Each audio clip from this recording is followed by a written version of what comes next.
What up, everybody? It's your boy Aaron Niter. It's your boy FiF in the building. You already know what this is. It's the Pop Up Podcast, episode 8. Make sure you share this out of your news feed. Share this to groups. Tag people in a post. Tag people in the comment section. Send this out to like-minded individuals in Messenger. If you're watching us on YouTube, make sure you subscribe. We are live on YouTube on It's Your Boy FiF and Street Magic Multimedia YouTube channels.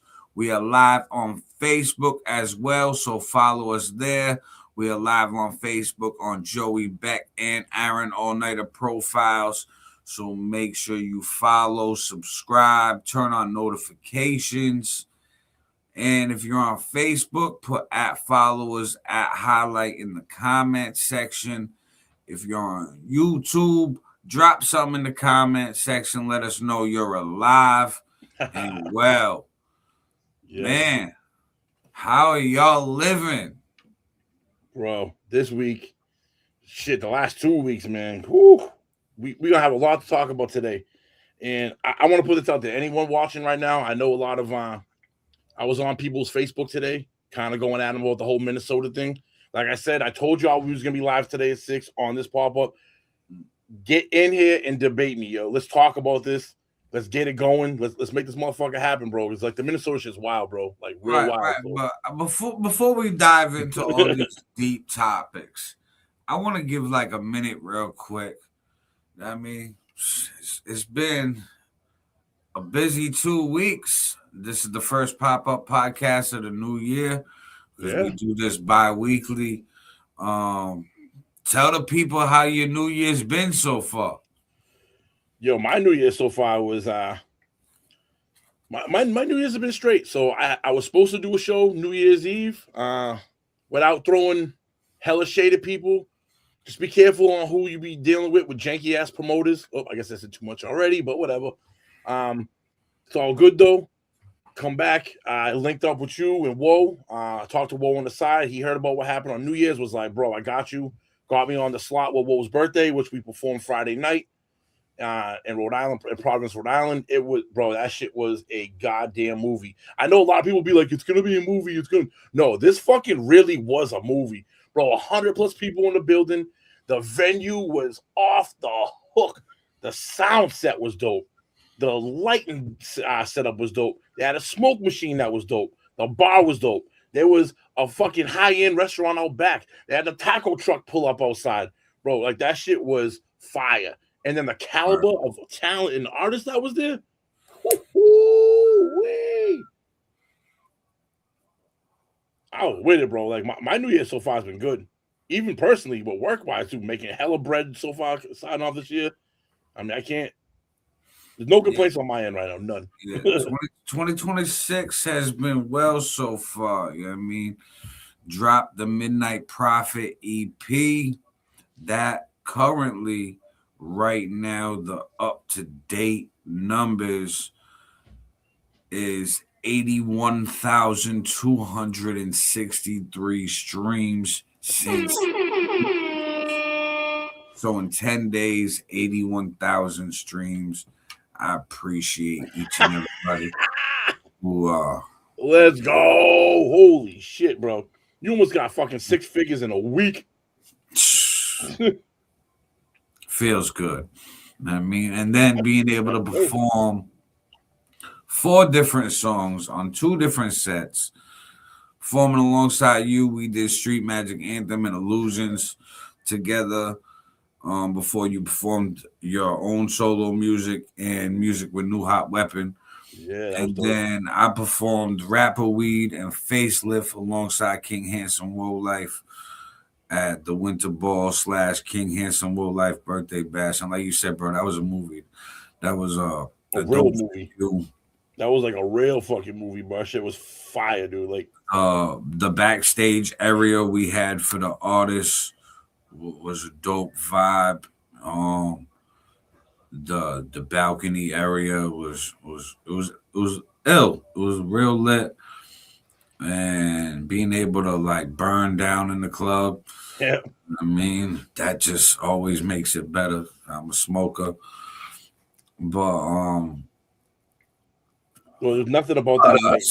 Nothing about that night that wasn't awesome, bro. There was even for as many people that was in there, and the amount of different factions of people that was there, bro, it was all love. There was no, and I know not too many, people with egos and people with, don't like this person, don't like that person, and just whatever, like people just not get along with everyone 100% of the time. For that many people and for that many different artists that brought entourages with them, for everyone to get along, bro, that's how it should be all the time, man. That shit was all peace and love. Hella fire, bro. Super dope. Word. Now, last thing I want to say before we get off us is, shout out to Dawn the Duck. You know what I mean? And Justin Thames for what he's doing in Providence with his duck. This man pulled up with the duck.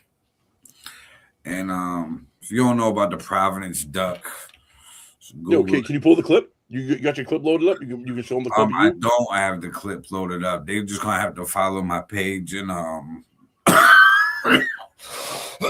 go look at it. But now what page? Where can they find that clip out? On what page and on what platform? On all platforms. On all social media platforms. It's on Facebook, Instagram, TikTok. After this show tomorrow, I'll be uploading it on YouTube. So it'll be everywhere. Just type in Aaron All Nighter, Dawn the Duck.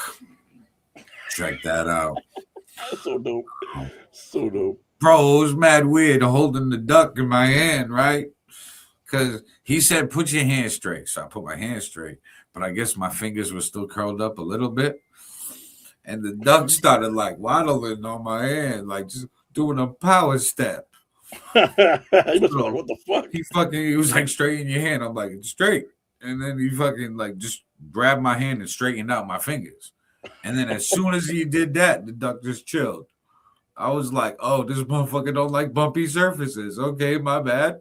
Bro, he trained a duck too. Think about that, dude. Ducks aren't really known to be like a dog where it's like sit down, roll over, like well trained. You know what I mean? Like the fact that I saw mad pictures of that duck being like, he bad people took pictures of him. Drinking Hennessy.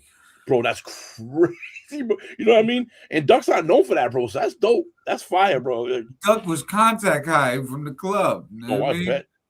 But club that duck went fish bowl with weed smoke. That duck was sideways, chilling. Like quack. Quack. Wild. He was lit. Just a duck in the club. And I've seen mad people with the duck so far, like Fabio Foreign, bunch of people. So, like, I mean, it's a celebrity. Providence Duck, Dawn the Duck. Show some love for the Midnight Prophet EP. It's Dawn the Duck, fucking certified 81,000 streams since the new year. Run that up. But enough about us. We got to talk about this Minnesota shit, man. And I want you to start this off. It's a real hot topic right now. To say the least. A lot of people are angry on both sides. So, how you feeling? All right, let me before I get into my rant, because I'm about to fucking rant on this for pretty hard here. Let me before I go to my losing a life, a human life is bad no matter what the circumstances are. Absolutely. No matter what the circumstances are, bro. The fact that that girl lost her life is terrible. It's a bad thing. However, here we go. Let's flip over. Mm-hmm.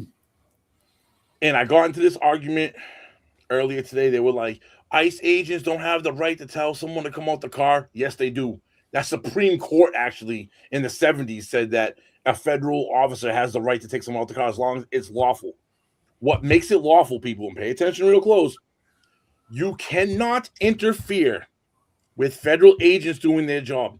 The minute you start to interfere with them, they have the right to then search you, detain you. You've given them the opportunity to invoke their authority on you. Period, yo. There's no way around this.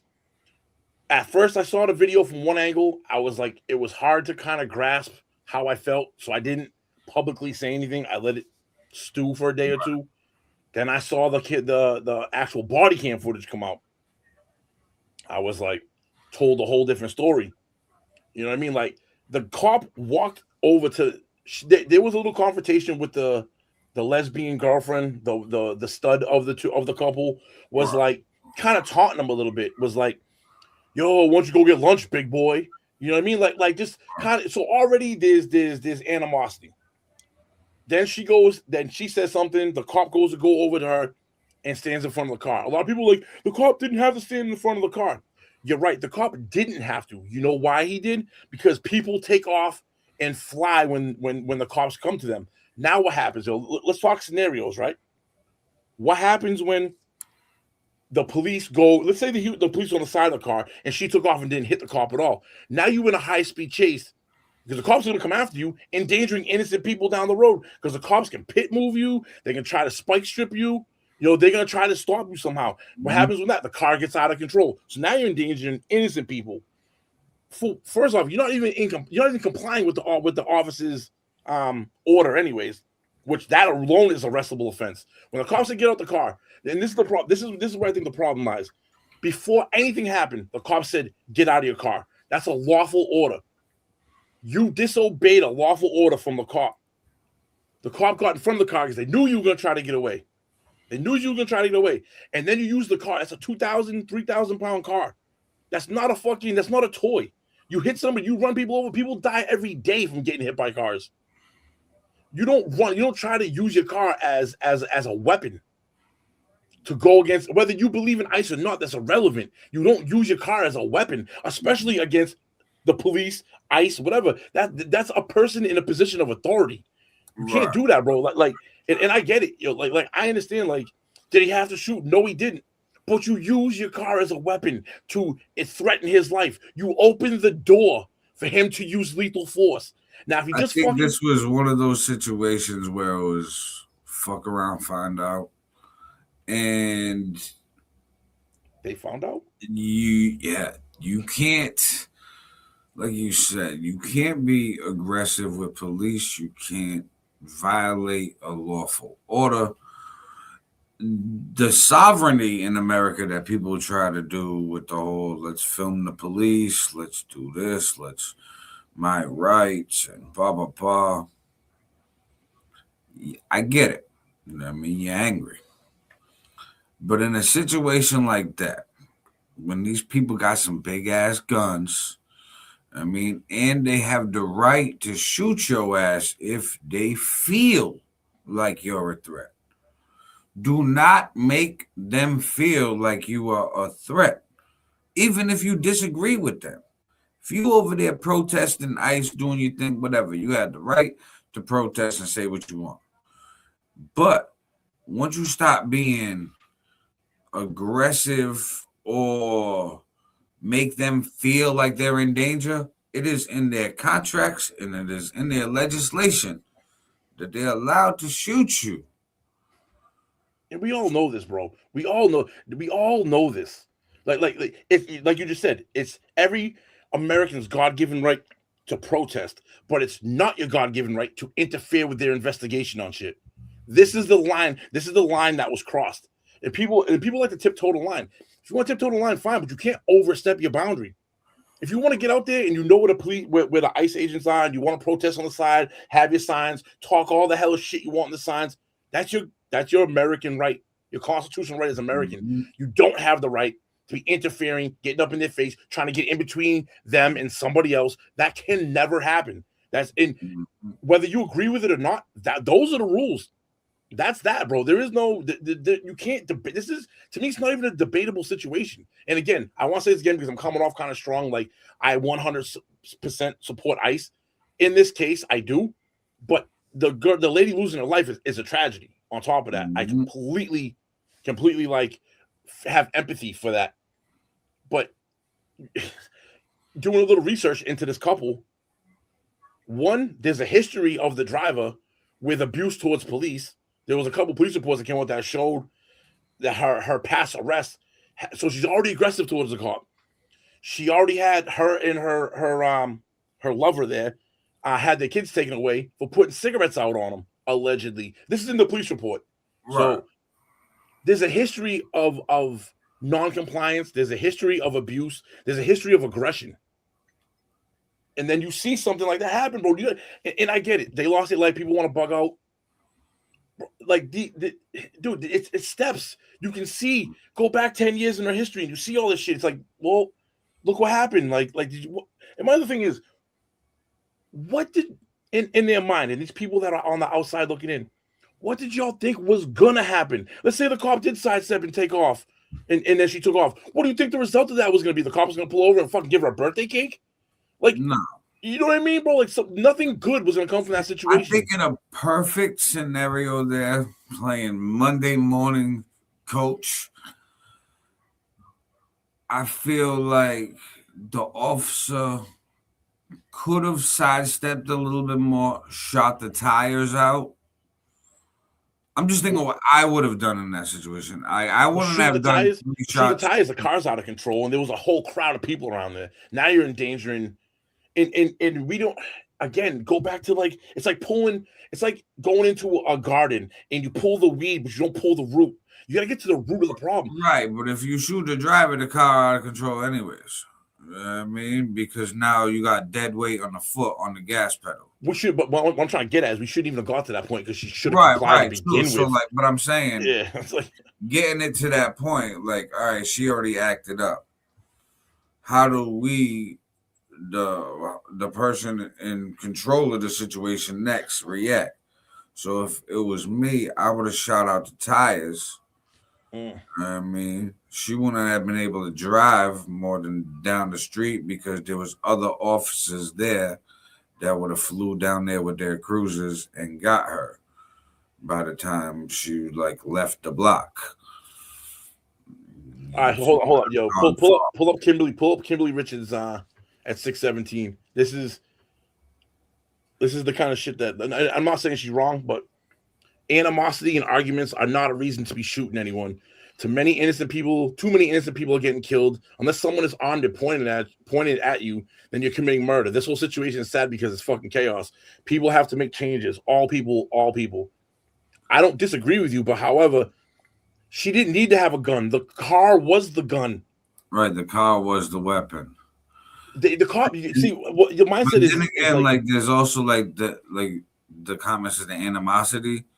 Like, the wife or whatever, the stud girlfriend was arguing with the cop, talking shit. Yes, the cop is already aggravated. We as humans got to understand that we are humans. So this human officer had to react in point blank seconds. Do I get ran over by the car? Do I kill this chick trying to run me over by the car? What do I do? Do I sidestep? Like, I don't think he shot her trying to kill her. I think he shot probably trying to not to kill, but to like stop her from moving. It was just you know what I mean. And people want to be like, "Yo, you're a bootlegger." It's like, no.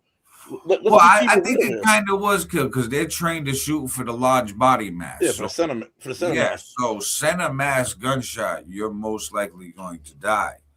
I mean, it's really going to incapacitate you. If I just think that we're coming to our age with policing that it's real tricky because everybody's angry and these cops are different people.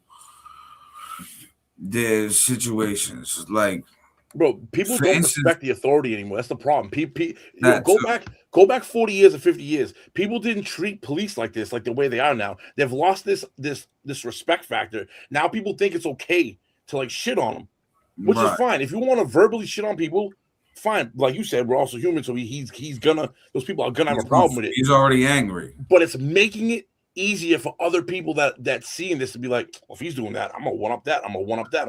And now we're getting to the point where Thing, yeah. that's a problem. That's a We're gonna major end up problem. getting a RoboCop soon. You know what I mean? There's gonna be like robot officers soon. It's what you said, bro. Like he had a split second to make a decision. Did he have to shoot? No, he didn't. But at the same time, she didn't have to try to take off and hit him with the car either. And that's really where, see, I think the word accountability is where we're lost now. People don't have accountability for their actions no more. Like, again, going back to what I said earlier, she's dead, so you can't say nothing. But yeah. what, like, I would ask if she was hurt. If she was hurt, I would love to be like, what did you think was gonna happen when you put your foot on the accelerator and tried to hit the fucking car? What did you think was gonna happen, bro? Come on. But in those type of situations, that's when the fight or flight mode comes in. And like I watch a lot of cop videos and body cam videos and shit when they're like about to arrest somebody. It's humans policing humans, so it's hard. You know what I mean? Because humans gonna make mistakes policing humans, and humans are making mistakes that need to be policed. So like, well, it wouldn't be need. And this is coming from somebody who's been arrested and served time before. So I feel like we're gonna get to a day and age where, like, look at New York already has their little robot dog doing bomb sniffing shit and explosives. They send a robot dog in there. Yeah. You know what I mean? Okay, cool. I'm cool with that. I'm rather the robot dog than anything. But wait till there's like no feelings. There's no biasness or prejudice or any type of influence in policing. No, do you think though that because you made me think of something. You brought the dichotomy between the cop and the citizen, right? Shouldn't we as citizens police ourselves? No, give the benefit of the doubt to the police because we're not in the police situation. People be shooting at the cops all the time. They're constantly under scrutiny about shit. So it's like if there's one side that should kind of back down a little bit, shouldn't it be our side a little bit and be like, listen, they have the authority. They're the ones that are in this position to police all the bad criminals. Shouldn't we as people be like, yo, let's not poke the bear because when the bear gets up and bites me, then I'm gonna cry about it. Like we should be the smarter ones. True, but like, we're Americans, scale back. so we are born to fight authority. Our whole country is a rebellious country. We were started from rebellion. I mean, we rebelled from our order in Europe and all these other places. Said, fuck you, we're not listening to the rules. We doing our own thing. Came over here and they made some rules. Yeah, but society's so changed, bro. We're not barbarians like that anymore. You know, we are. We're still humans. We still got human nature. There's people that fight every fucking day. You know what I mean? There's people that get aggressive every day. There's people that get arrested every day. We're more barbaric than we think we are. We're just barbaric with fancy shit. Undisciplined people. Like there's I don't know. Well, it doesn't. There's still a good percentage of undisciplined people for 2026. No, 100%. But should you looking at society? Should we give you a pass because you don't want to conform to what like the majority of people we gotta learn how to treat the people who don't conform. We do jail because it affects us. So we gotta figure out how to make it make sense. Like I think police and all law enforcement should live stream their body cams. I've said it for like 2 years. You know how well behaved and our picture being a cop, right? And you're working. And your camera that's on you, your whole fucking shift is live streamed. And you got 200 people watching you. You following every protocol there is. You're going to be on your best behavior. That's you're right. From a cost point, that still doesn't give the citizen the right to do what they're doing. You know what I mean? Like I don't. But eventually, people are gonna start like crime. People feel like crime's going up in the last decade or two. In my opinion, I feel like crime is going down. It's just we hear about every crime that happens now. Yeah, social media is in your face because we're presented with it in our face constantly. Coming from a former criminal, okay, the shit I was doing and getting away with because there was no fucking cameras and cell phones back in the day.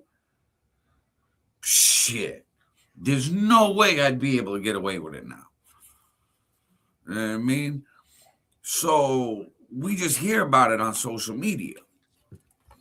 So we still got the olden views of thinking like back in the day we didn't hear it. So we're like, oh, it was so much safer back in the day. I remember the news only had 1 or 2 stories. And it just wasn't in your face. The other thing though is with the police having those body cams and knowing that they're being held 100% accountable, as human nature, the other side of that is gonna push. It's gonna keep pushing more. How much more can I get away with? How much? Because I know your camera's on, and I know you can't make moves the way you want to. So I'm gonna keep pushing on you. And this is that. You know what I mean? I'm saying both sides. New legislation can come into play to make it where like you can specify like uses of freedom of speech. So you're right. There's gonna be people that are like all up in the cop's face, taunting the cops, saying certain things. But maybe we can do it with like, yes, there's still freedom of speech with officers, but you can't say anything threatening, derogatory, hateful, blah, blah, blah. That you can't threaten them anyways. You can't, even us as people can't threaten people. If you threaten somebody, that's a charge. You know what I mean? Like, obviously. You can't incite violence. You know what I mean? You can't do that, which makes sense. You know what I mean? Like, I get that. I just feel like this, again, going back to the situation, it's like, bro, she made the decision to step on that accelerator, bro. The cop made the decision to defend himself.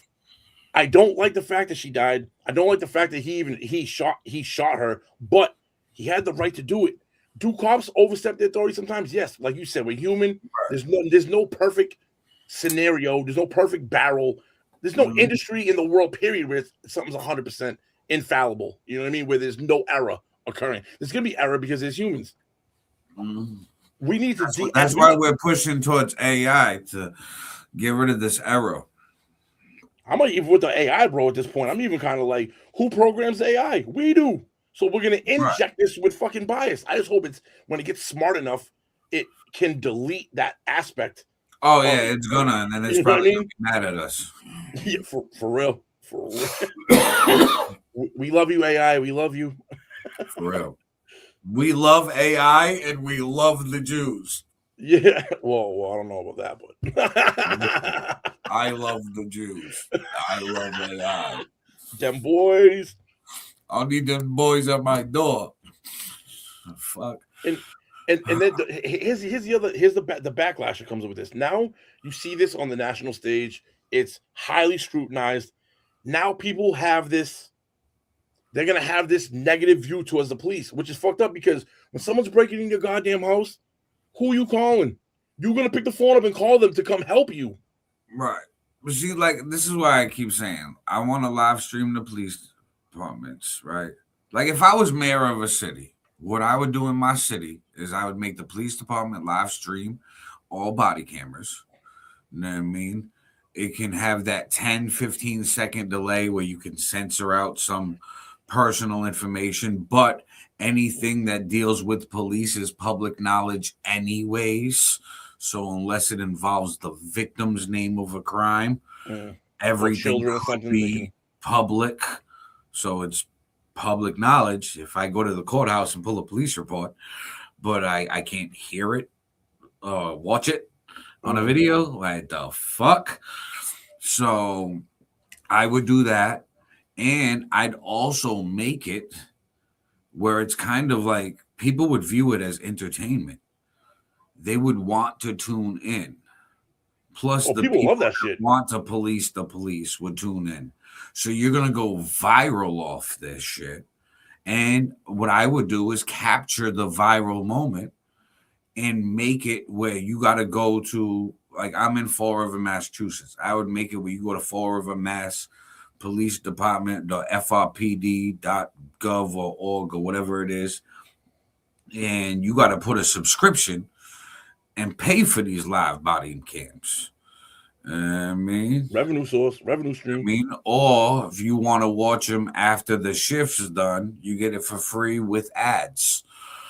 Yeah, so they make money on it. It becomes a revenue source. And now that pays for the police department, and fucking you can lower taxes now because you don't need that tax revenue to fund it. I just come up with a bunch of great ideas, but they don't listen. They're never gonna less taxes. They're just gonna add to the fucking. They're gonna keep taxes away. We're just add more to the pot. Bro, my city got a rain tax. There's a rainwater fee. Okay, if you're a homeowner in my city, there's a rainwater fee, so you gotta pay because the rainwater goes in the drains. It's fucking ridiculous. Where else is it supposed to go? This is the reason why you put drains so it doesn't pool up. Like what the fuck? Right. Like what other type of water you think was going to these drains? I got a hose out there, just hosing the water down, wasting my water for the drains. No, it comes from the sky, stupid. Oh my god! Next thing you know, they're gonna be fucking charging you to breathe the air that's free too. Like you can control the rain, like when a rain cloud. Well, I know they can, but you know what I mean. Like you control the natural weather. Like you have any control, it's like a tax you on that. That's just wild, bro. So we all know, and if you don't know, we're gonna talk about it right now. The situation with Venezuela. Oh boy. What do you think is going to happen next? What they wanted to do originally. I think this was a delayed reaction. This was supposed to happen before, in my opinion. Maduro didn't win. Supposedly, he didn't win his last election. The female candidate, I guess, supposedly won. That was who the U.S. propped up and wanted to get in there because you know how the U.S. goes around installing who they want to run whatever area of the world that's on their side. He ended up, and this all allegedly. He allegedly rigged the system so that he would win. The other things that were going on in Venezuela was Russia and China are setting up industries there, trying to buy the rare earth minerals, trying to get to the oil. They're trying to set up on this half of the hemisphere. The United States has something called the Monroe Doctrine that's been around for fucking at least 60, probably 100 years at this point. It's now called the Donroe Doctrine. Yeah, I saw Paulie put that. Like, does it really switch up, or is that just a typo he put? No, Trump said that though. Oh, is that?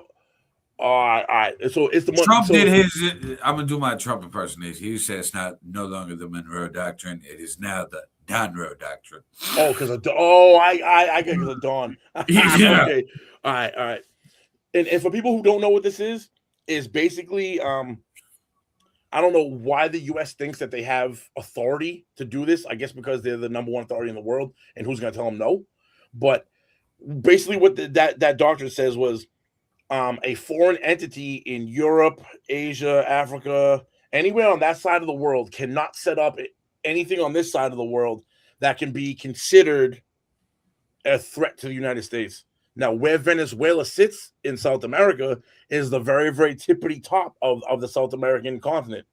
Only thing separating is the Gulf of America, formerly known as the Gulf of Mexico. Think about if China and Russia was to set up air bases, airstrips, naval bases, real close to American territory now. America's had the luxury of having the Pacific and Atlantic Ocean as buffers from the rest of the world for its entire existence. Yeah, that's a huge advantage. Now they see that, then they think like, oh, South America. What if these other communist socialist countries come in and start taking these countries over? Now they're on our side of the world. So they made this Monroe Doctrine saying nobody can do that. Again, it's written very loosely to where whatever they consider to be a threat. They seen China in there. They seen Russia trying to take over, trying to set shit up. They're like, yo, we ain't having it. So what do you predict next? I think, going to continue, I guess, continue on the rant. Trump already said he's going to run the country until they install another president. So we're going to take over Venezuela for now. We're going to take over, and I know we're taking over their oil and shit too. I mean, let's keep it real. Trump's definitely taking over their oil and their rare earth minerals. 100%. After Venezuela, you don't think the rumors of these other countries is a thought in his mind? I think so. What, like Greenland? Greenland, Colombia, Cuba, Mexico. He's named them all. All right, so this was the test, in my opinion. Venezuela was the test for the world to see how the world react. And there was a little backlash. People post tweets, little videos. Nobody really put no oomph into America. You can't do that. I mean, Venezuela is part of the United Nations. I think it opened up, bro. It opened up. It just showed China that if America is going to come over and take over Venezuela, China's absolutely going to go at Taiwan now. Because you know what I mean? China's going to look at the U.S. and be like, for everybody to collect and play collections. Like I said on the Sunday's podcast, I believe it was, I had mentioned, I feel like there's going to be a big three in the world, bro. We're going to have China, Russia, America. United States, and Europe. I think Europe is going to come together, even though they're independent countries. The European continent with Britain, Ireland, Portugal, Spain, Germany, Poland, that whole region is going to be its own entity as well, which is probably going to be the forefront for when Russia attacks. Because from what they're saying, Russia wants to Russia wants to go back to what the Soviet Union used to be. Russia, as you see it now, I don't know for people who don't know this. Yeah, China wants to rebuild. Korea wants to rebuild. Well, China's in trouble. All their fucking land back. China's in trouble for rebuilding wise. One, because they have a shitload of ghost towns that are fucking falling apart, and two, they have a major problem in the next 15 years with population collapse. They are extremely in trouble, bro. Which is why I think if they're gonna make a move, they need to make a move quick. Jay Rice said a lot of the Venezuelan and Greenlanders said they would like to be part of the USA. It's not what I heard. I heard that they were pissed. I seen a lot of videos. Trump's even offering money, like up to they said $10,000 to up to $100,000 is in talks to pay each Greenlander to voluntarily just move and just leave. That way they can have all of Greenland as like a land military base. Strategically, it's huge, bro. Strategically, it's huge. Russia has its biggest naval base with its biggest nuclear submarine fleet on that side of Russia, where if you were to take over Greenland, right, you'd be able to put out those sonar buoys and shit to detect movement. Right. From an American point of view, it's smart, but I guess like coming down to the sovereignty talk, people are going to be like, yo, that's not right. It's not right. It's not, I guess, morally, but we don't really live in a moral world. And I always say this, bro. What side of the fist do you want to be on? These people that say that, and I say it's like, America needs to chill out. If we don't do it, China's going to do it, or another country's going to do it. So would you rather sit back and allow them to take over, or do you want to be the person taking over? Because you're either throwing the punch or you're getting hit by the punch. What side of the fist do you want to be on? Now, I'm not saying it's right, but I'm saying this is the reality of the fucking world we live in. Life. Like I say on me and FiF's track Illusion, it's a dog-eat-dog world. Don't be a pup at play. But what more can I say? But be careful, they shooting. I think reality is just an illusion. Bro, it's facts. So I can't say like I agree with the takeover of these countries, because you are taking one country and then dominating another sovereign country. But that's what we've done in human history. Like right now, the United Nations and NATO is at a point where they want to. A lot of countries in the UN are talking about distancing themselves from America, and Trump got himself away from UN and NATO. No, they definitely did. I think that from financial reasons, the whole NATO shit, they were supposed to put, I could be wrong, 2 or 3% of the country's GDP was supposed to be put into NATO into the NATO fund. United States was doing 4 or 5%. You had some countries that weren't even doing 1%. So we were like kind of funding the majority of it. People weren't holding their weight. Trump said something a bunch of times to him. Nothing changed. So he's like, you know what? Why am I going to continually? It's like taking like a cup of water and dumping it on the dirt and expecting it to pool up. You know what I mean? It's like it's you're wasting resources. We could be using those resources for other things. If you ain't going to pull your weight, it's like 10 people all get into a group, and one of the 10 is pulling its weight plus other people's weight. How long before that person's like, fuck y'all, I don't need you. You know what I mean? Like, you need me more than I need you. They definitely need us. I just think that how do I put it? It's not the right time for us to do all of these things at once. Like, I would like the Russia Ukraine shit to be done and over with, and China to be a little bit more chill before we decide to say, hey, we're going to take Venezuela, Colombia, Cuba, Greenland, Mexico, all this shit. You know what I mean? And like hint at all of those things. He's hinting at them to see. You know, so each one has its own reason, though. Cuba has strong ties to Russia. It's literally right on our doorstep. Mexico has all the fentanyl, not all, the vast majority of all the drugs and fentanyl shit coming through Mexico. Fentanyl's China. People get Mexico confused. Mexico's coke. No, that's how it's getting into the country from China. They're shipping it to the cartels in Mexico. And you get that shit mailed to your house from China. If it gets there's websites on, bro. There's websites. This is how it's getting into America. I'm telling you right now. The big scare from people that don't know the drug game is coming in from the Mexican cartel. The Mexican cartel is still dealing with it, but they deal mostly in coke and weed. You know what I mean? That's their shit. And human trafficking. Right. Anything that makes money. Right. The fentanyl, China got a direct shit. They shipping it to the United States. There was a DEA agent on an interview. He was breaking it down. The DEA can't technically make all the new strains of fentanyl illegal to come in through the mail because these Chinese labs change one little component here and there, and now it's a whole different chemical molecular makeup. So now it's technically not illegal and can be shipped. So they're shipping it right to people's doors, putting your address on it. Like, there was a whole thing on it on like the Vice channel. The news reporter from Vice had some shit shipped to a house. That fucking fentanyl dropped at his doorstep in a couple days.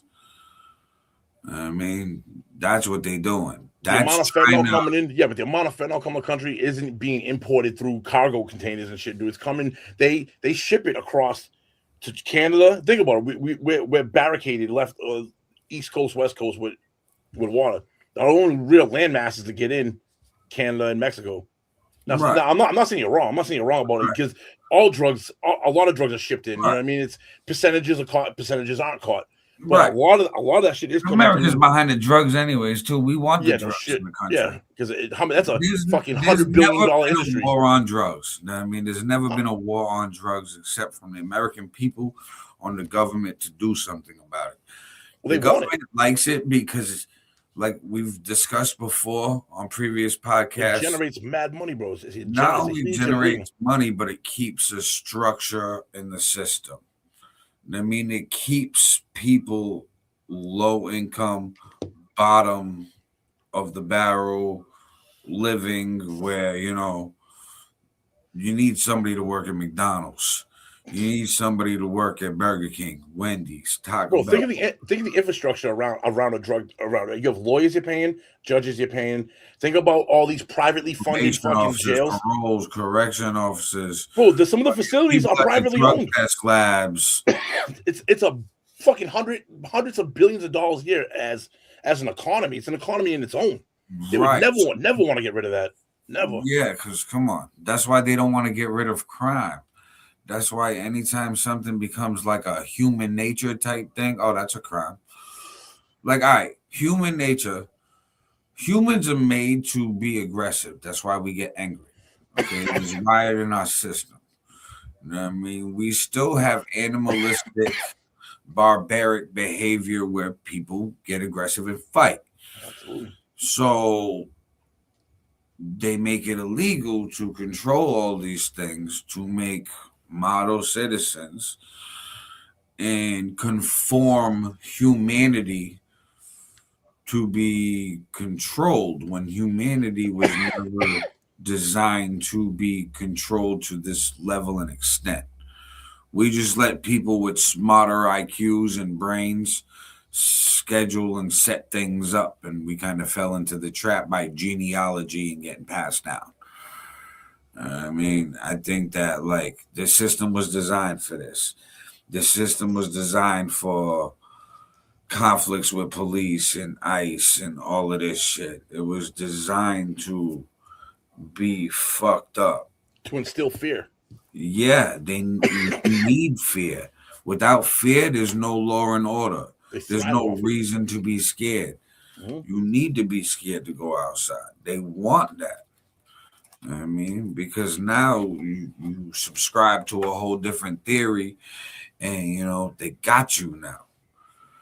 Listen, it was way scarier outside when I was younger. You know what I mean? Fucking, you gotta think we lived it like it was normal, right? Because it was normal to us. But put one of these kids back in the day, okay, yo, fucking teenager now to teenager back 90s, early 2000s. I mean, oh, yo, you can't call your friend to see where your friend's at. Well, you just gotta go pop up. I mean, and oh, well, guess what? Shit, something happened on the way home, on the way there. Well, you ain't got a cell phone to call nobody. You better hurry up and get to where the fuck you're at. Yeah, yo, people used to fucking, yo, I'll meet you at such and such in 30 minutes. You know what I mean? You'd go meet at the meeting spot. You'd have a cell phone. You know what I mean? Like, it was, I get imagine taking like us growing up like that and taking a kid today and putting him back then. He'd be like, I have to be outside. Like, right. They don't know how to act. Right. But that's what they're training us, just like they trained us for our generation. Every generation trains the next generations because we raised them. We're the ones that pass these laws. We're the ones that do that shit. I mean, it's not the young kids. We don't put the kids in charge. So we make them what they are.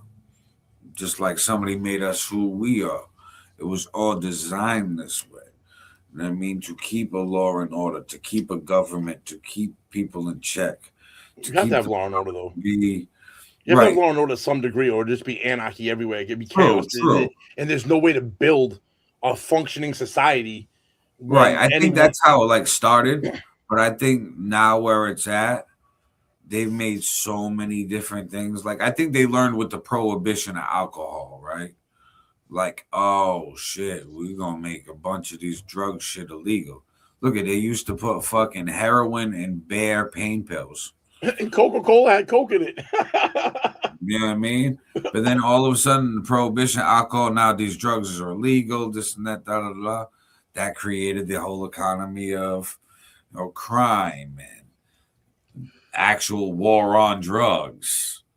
And that wasn't a thing before. I mean, people looked at it and their mentality was, hey, that's not a drug, that's Coca-Cola, that's a drink. They're not looking at it like, hey, that's a pain pill, I'm going to get high on it.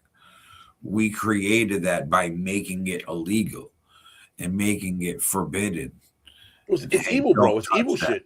Bro, that's evil right there. Think about someone that sits back and goes, let me find a way to profit off people, right? Like, you go like Jordans, right? But you're not addicted to Jordans. So these motherfuckers was like, yo, how do we take this commerce idea to the next level?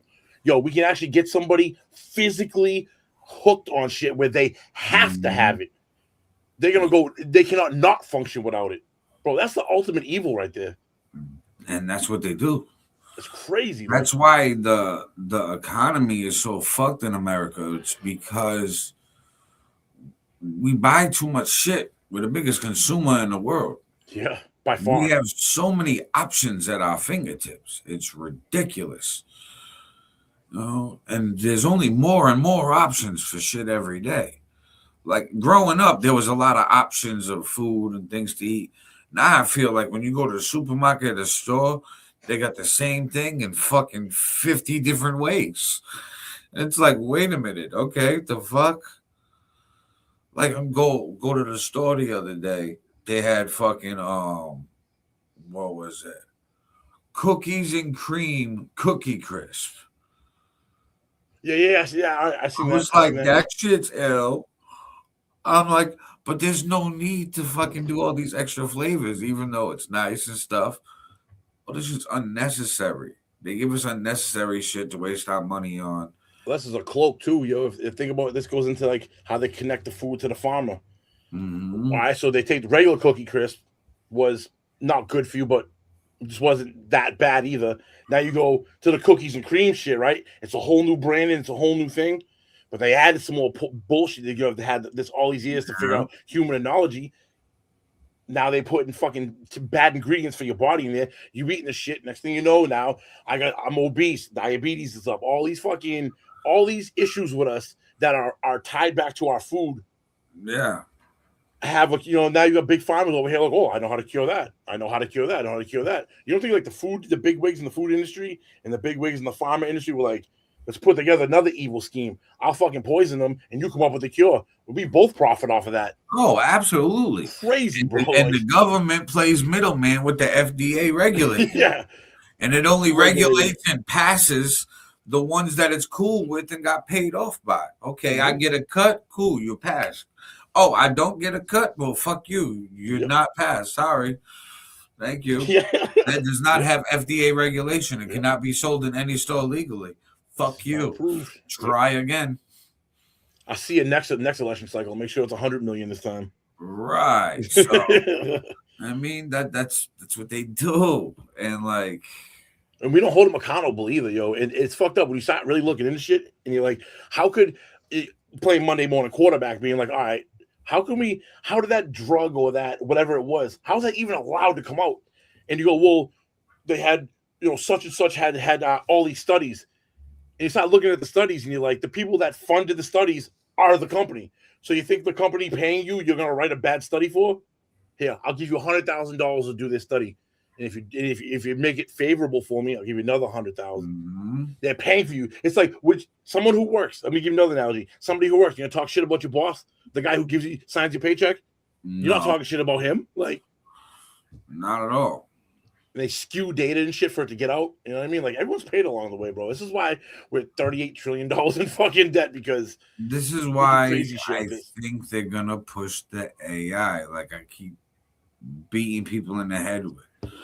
AI is going to have a lot of less errors, and that's going to be the introduction because we're going to say, hey, all of this shit, it's kind of going to be like when Elon announced the Doge type shit. We're going to get rid of all this fraud, that misuse. AI will be able to do that. You know what I mean? And all AI those people you talk about are the most powerful people in the world. Do you think they're going to allow that? Think about it, like those people you're talking about are like the creme of they're the top 100. They're like the actual people who make this planet move. Yeah, bro. They're not gonna let AI take their whole structure away. Yeah, because they're gonna be in control of the AI. I was gonna say they won't be accountable. They won't be accountable. They're gonna make it AI where it's like they're gonna use class warfare for AI without telling us that. They're gonna be like, listen, at some point going up this hierarchy. This doesn't count anymore. From here down is where these rules apply. As soon as the AI is implemented, that's what it's going to be. Crazy, bro. Like, you know what I mean? And they're still going to be at the top.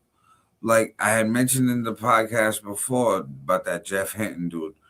Bro, he said that when he flies from America to Canada and back and forth, the facial recognition at the airport doesn't read his face.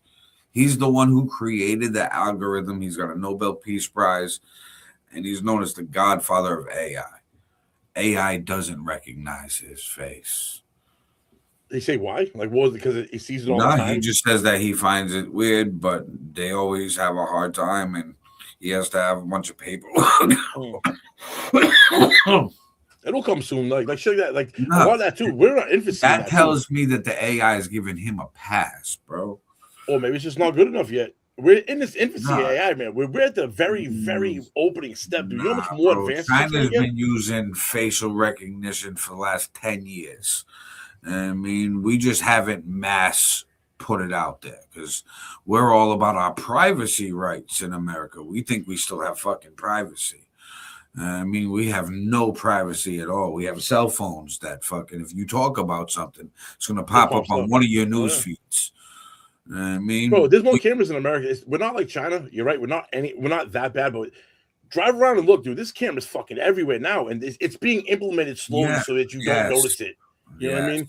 It's every year, 10%. Very slow implement, but that slow implement because us as Americans, we're rebellious to change, will put us behind China. Oh, in that aspect, yes. Yes. Yeah. And they're already weeding out their workforce. They're already weeding out where they need people next and do shit like that. They need to start fucking banging over there and start reproducing, bro, because they are in big trouble, bro. If you pull up any data sheets right now and look at their population collapse that's coming between 2035 and 2060 or something, they're going to be literally like irrelevant for like a good 30-year span. This is why I think they're being so aggressive with Taiwan right now. They know it's like a train. They can see the light at the end of the tunnel. Like they know this thing is coming. Yeah. What are you going to do? I think that the Chinese are doing. They're not going to have the people to produce over there. They produce the majority of shit for the world. What happens when you don't have a workforce anymore? Right, but I don't think China is viewing itself Maybe that's as why they're going harder a population growth in its country. China's got a foothold everywhere, kind of like how America does with all our embassies. But like, there's a lot of Chinese population that are like in Africa right now, or the Caribbean. They're taking over, bro. So they're not worried about the population in China. Like that's what we shouldn't be counting. We should be counting their population and all of these footholds plus China, because they're like in their minds redrawing maps. No, I get it. They're dropping little pockets to wall. You better hope that they can sustain themselves. But even as even their population collapse is absolutely gonna devastate like their economy and shit, bro. Think about this. You're going from they have the second or third biggest population in the world. Right. You're going from like they have there's like 8 billion people on planet Earth or something roughly, and there's like 1 point something of it. I think India has more. I think India might be like the first. Yeah, I think that they're not staying home anymore. The people that are born in China aren't. How long are you gonna be able to sustain yourself in another country? Like, I think that's kind of like their game plan now. It's like, hey, if I'm born and raised in China, when I'm an adult, I'm moving. I'm going to another country. I'm going to plant there.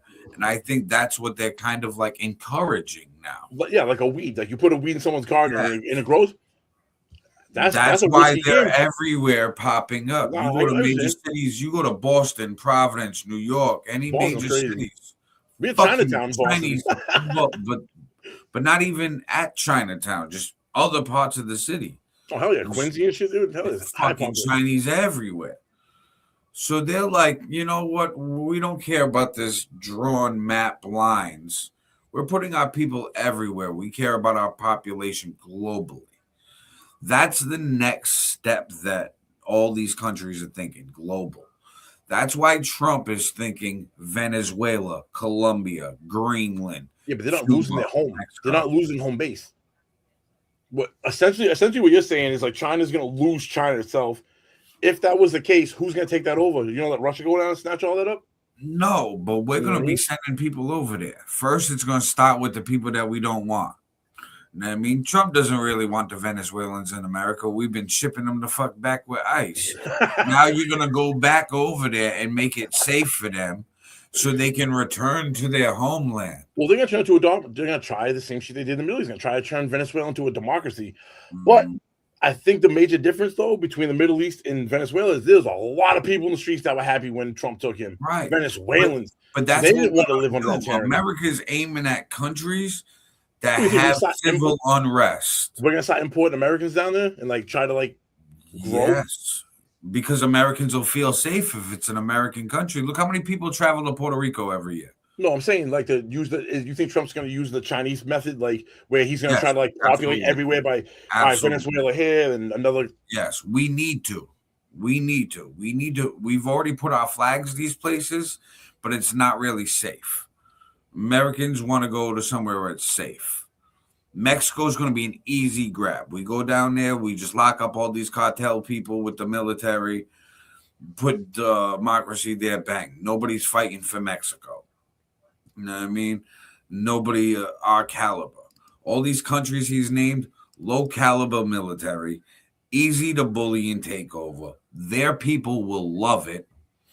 And then people of that descent that are in America will go back to their home country because, hey, it's American now, it's safe, but it's still my home country, blah, blah, blah. There'll be more tourism to these countries. Puerto Rico, Guam. Yeah. What's that? U.S. Samoa. Yeah, no, we've done this. This isn't the first time we've done this. Right. Like so we're going to just add to the list. I don't. Yeah, but do you think moving forward, Venezuela won't be its own sovereign country? It'll be a Puerto Rico to the U.S. Or do you think the U.S. will actually give back Venezuela to Venezuela and be like, listen, Venezuela's gone. It's ours now. For long term. Yeah. Yeah, I don't see. To me, that's a bad look. I think it would have been a bad look a few years ago, but the age we're at now with the the polar North Pole area melting and now becoming easier for trade routes and warships, the time is now. So it's morally wrong, but we're going to build up as much land grab as we can get and as much people under our control and resources as we can to get ready for this big world war.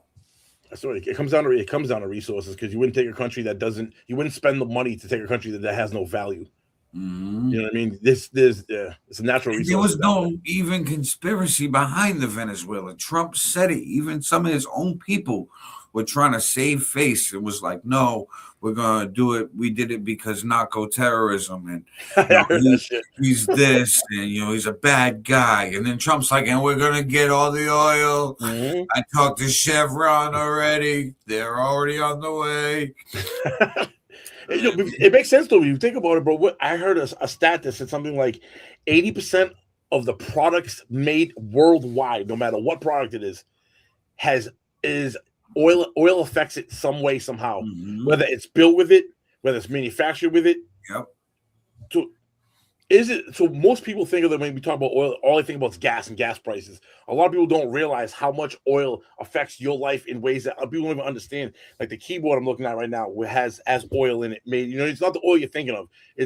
But it's derived from the oil you pull from the ground. 80% of all the products in the world, dude. That's insane.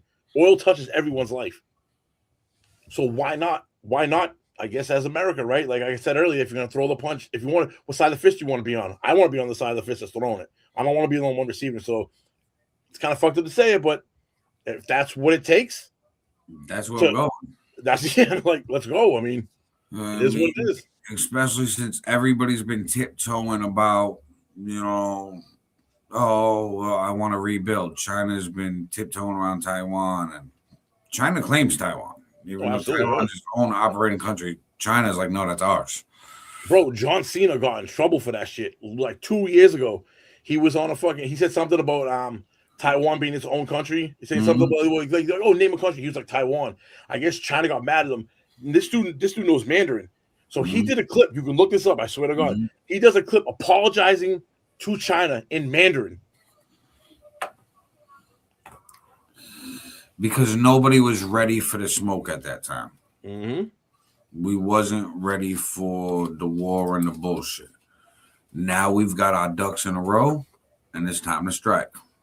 Yo, what do you see happening first? Do you see Russia, Ukraine ending, or China taking Taiwan? Or attempting to take Taiwan? And starting a war, essentially. First off, I don't see Russia, Ukraine ending. Yeah. It's not going to end until Russia takes Ukraine. Right now, we put up a good front. Like, we give a fuck about Ukraine because Biden did. But as soon as Trump came in, Trump's cool with Putin. Trump's going to let Putin do that. That's why he backed out of giving money to Zelensky in Ukraine. He's going to let Russia get a few land grabs that aren't next to us because it'll be good for us in the long run with us being a big three. Because enemy of my enemy is my friend. So even though they're close with China right now, once they get bigger and more powerful in that region, that friendship with China is not really going to be there. They're going to stop butting heads. on who's more powerful in that region. Oh no, I completely agree with that, bro. 100%, bro. They live on top of each other. Right. They're fucking neighbors close by. You know what I mean? Like, so when it comes down again, when it comes down to I looked resources, up natural resources from these countries that we're talking about. Cuba, nickel, cobalt, iron, chromium, copper, salt, timber, silica, petroleum, arable land for agricultural potential. Mexico, petroleum, oil and gas, silver, major global producer, copper, gold, lead, zinc, natural gas, and timber. yeah, it's got mad forests and shit. Yeah, Venezuela, key natural assets, petroleum, oil, natural gas, iron, coal, gold, bauxite, and other minerals, and hydropower from its major rivers and dams. Greenland, rare earth elements, critical minerals, copper, nickel, zinc, gold, diamonds, iron, lead, molybdenum, platinum, niobium, uranium, possible oil and gas deposits. And yeah. And strategically fucking sound. Like a good strategic move on top of all that. And then it says the main for all of them: Colombia, Cuba, Mexico, Venezuela, Greenland, oil, gas. Colombia's oil, gas, coal. Cuba, petroleum. Mexico, oil, gas. Venezuela, oil, gas, coal. Greenland, oil, gas. We going for the oil.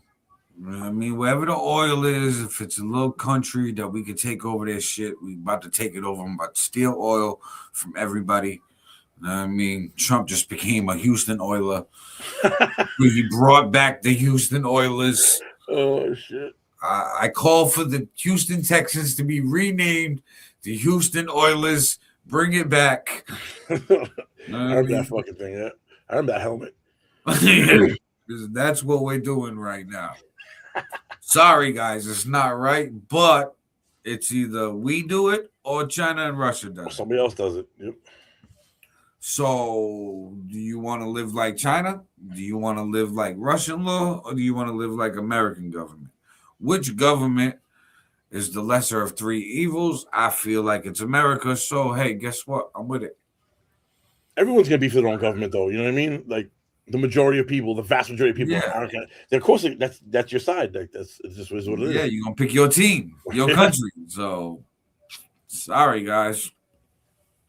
I mean, but I think that's what's going to happen. And I feel like China's going to try to do the Taiwan. It's going to, I can see China going at it with North and South Korea to take over Asia. They can't do South Korea, though. That's American territory. Well, that's when we'll be fighting them. That'll be one of our That'll fights. be a real. Plus Japan too. Japan got beef with China. Yeah. So you see what we did? How if you look where China is, we built a little bit of friends around everybody. Everyone around them, and then we took islands over, like the Philippines, Guam. Fucking, we have a shield. You know, a loose shield around them. You know what I mean? Not a shield in a way. It's wrong. But you know what I mean? Like we surrounded them. Right. Even Russia to a point too. Is Russia's up north. Russia gets a piece of that. Yeah. So it's gonna get ugly. But I don't think it's going to be a lot of boots on the ground. Yeah. It's going to be it's going to be a tech-heavy war because it's tech-heavy countries involved. Hacking, drones. It's a lot of Air Force and missile strikes. Yes. You know what I mean? The high technology shit.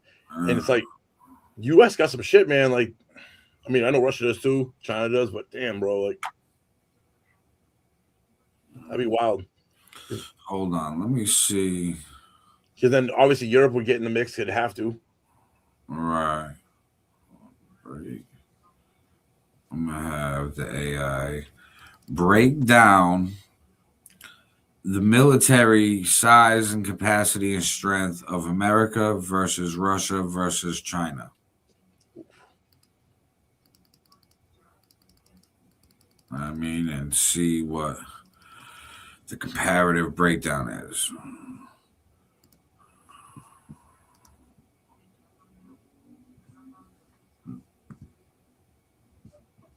Oh, I gotta do it on a new one because it compared it with Mexico, Cuba. Compare the military size and strength of the United States versus Russia versus China. Because I've been seeing some things and wondering what the stats are. So China has active personnel 2.5 million. They have the largest standing force. They have 510,000 reserves. We have 1.3 million. So they have like almost double the amount of actual people, soldiers. So that's China, right? Yeah. Russia has 1.4 million. And they're hurt right now, too. They think about all the people they've lost just in the war with Ukraine. Those numbers was probably higher before.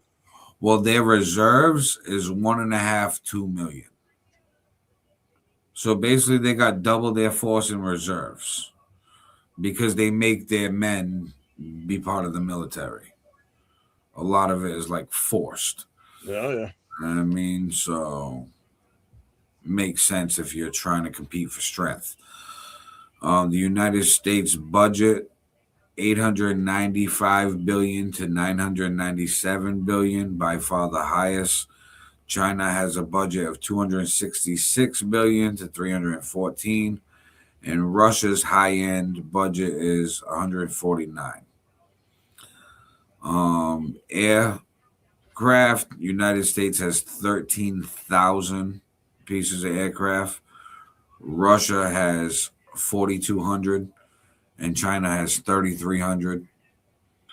So when it comes to the missiles and dropping the drones and shit, we got enough planes where if they shoot us down, we still got some. We have more high tech shit than them too. Our F-35 planes fucking dude. We're crazy.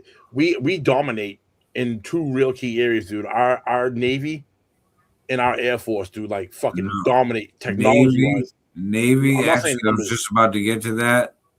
Navy, they double us in number of vessels. China does, but when I've seen something on this from a variety of spots too. A lot of that shit, they've converted like fishing ships into like what they call warships. They're not technology that we have, so it's fine to have double the number if you want to have little shit, dude. Like our shit that we have for numbers is like you're talking about a fucking hammer, dude. You know? Yeah, what I mean? We have 11 super carriers. They have 3. And like, Russia only has 1 carrier. So it's not always about numbers, though. I think at this point, technology. I think back in the day, numbers mattered. That's why we had like World War I and World War II was so millions of people lost. Now that technology's gotten so good, it's the quantity doesn't matter. The quality now. Right. Seeing what each one has tells me what they're gonna do. Like over here, it says for tanks, China has the largest tank fleet. But tanks are going to be more of a local fight. So tanks, land. That's land. Yeah, that's land. Protecting in its country. Yeah. It's protecting over there, and it's pushing outwards. You know what I mean? From where it's at. That's the tanks. Because Russia's got more tanks than us too. China's got 6,800. Russia's got 57. We got 46. I mean, we still got enough, but that's basically if we go at Mexico. I can see our southern border having a bunch of tanks going into Mexico. We'd fuck them up, dude. Our tanks are crazy too. I mean, we just go in with a row of tanks and just run through it with preemptive missile strikes ahead of time. And airstrikes, bro. It's gonna be airstrikes ahead of time, so the tank just runs through the rubble afterwards and clean up whatever's left over, and then build. That's crazy. But nukes, Russia is the bigger nuclear threat. They have 5,400 nuclear warheads. The United States has 5,100. And China has 600. So China is still a nuclear threat, but not really.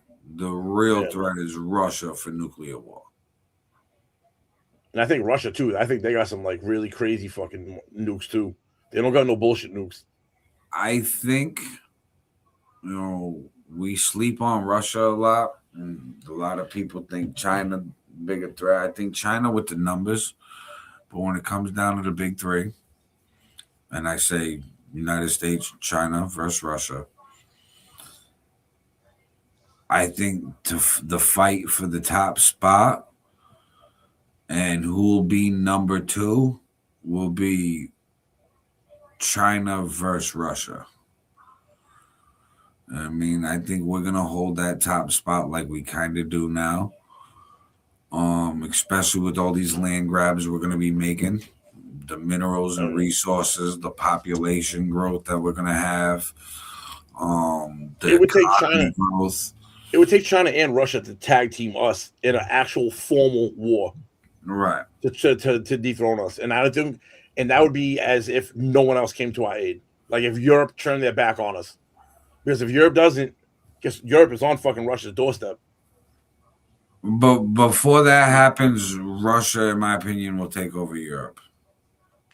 Or at least have a war with Europe. Will be Russia versus Europe. Yeah, but then we're in automatically. We are, but we're not, because the thing that's so you don't think if Russia attacked Europe, we wouldn't go over there too? You don't think we wouldn't? I think we brought out with 100%. Listen, NATO and United Nations is so fractured right now. I don't think we will. I think this America. No, I think this America First policy we have is what's best for America. It's not good for us to fight Russia for Europe and then get no win except, hey, you guys got to keep your countries and we're still friends. Fuck your countries. That doesn't help me. It does. It's a waste of my money. Because you can't let Russia get to where Europe is. Europe is even a buffer for the United States. Right. Even though we have the ocean, having them there is like another layer before. But I can see us waiting till it's like, okay, now we got to act. They took over half of Russia. I mean, half of Europe. I mean, now we got to act. I think, bro, I think that's why that would be Russia's World War III we're about to have is going to be ridiculous. But I think it's going to be we've already had a bunch of shitload of little wars. These little wars are going to erupt into bigger wars that are going to just erupt into the big World War III. Like World War III is, I think, going to be 3 times bigger than World War II. Like, I think it's going to be a legit world war. Not that the other ones weren't, but I feel like it's going to be in a vast number of areas. I know World War II had 2 campaigns. The last World War. It's going to be like, all right, who runs the world for the one world government?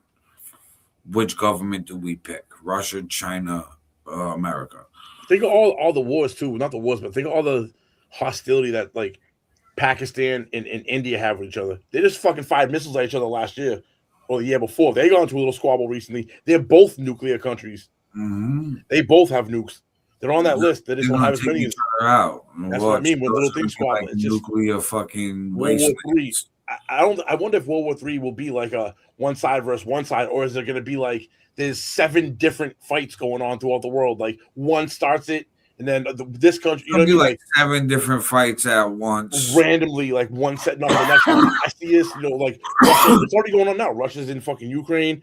Israel just beat the snot out of fucking Gaza. We're going to take fucking Venezuela. It's like we're already doing it. You know what I mean? It's happening right before us, and they're telling us what it's for. You know what I mean?